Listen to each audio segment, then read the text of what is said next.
तुम्ही सांगा त्यांच्याविषयी. या माझ्या सासूबाई आहेत, त्यांना मी 2-3-4 महिन्यापूर्वी मुंबईला अंगठ्याला चप्पल चावली म्हणून त्याचं निमित्त झालं आणि त्याच्यानंतर ते ऑपरेशन केलं.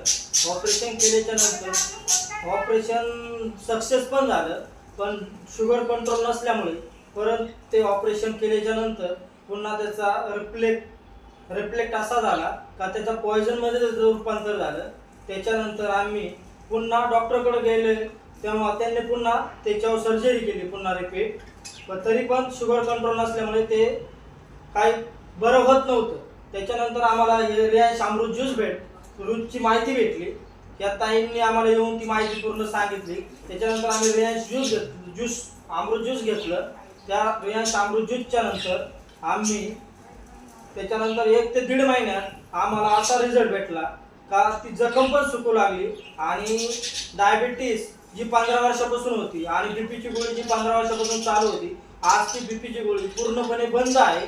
आणि जे इन्सुलिन 3 वेळेस घेत होतो ते आज इन्सुलिन 1 टायमाला चालू आहे.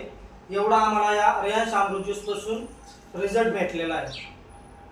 सर पहा मंडळी, त्यांचा एक पायाचा अंगठा पण एक बोट काढलेलं आहे आणि त्यांची जखम एवढी वाढली होती का ती लवकर जर कंट्रोल मध्ये नसती आली तर त्यांचा पंजा पण काढावा लागला असता. पण आपल्या